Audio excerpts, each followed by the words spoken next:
So hi everyone, this is your advocate friend Rashmi Thakran, and today we are going to discuss the cornerstone of our democracy, which is Article 19, and here we go.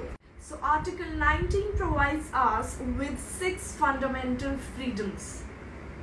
So the 6 fundamental freedoms are right to speech and expression, right to association, right to assembly, right. So the third one is right to movement, right to residence, and right to profession of your own choice. So these rights empower us to express our views and opinions and to move around the country freely. Also, it empowers us to choose a profession of our own choice. So does it mean we do not have any restrictions? We can speak anything and do anything?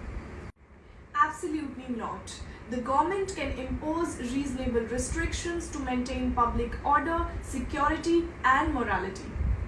The balance is really crucial.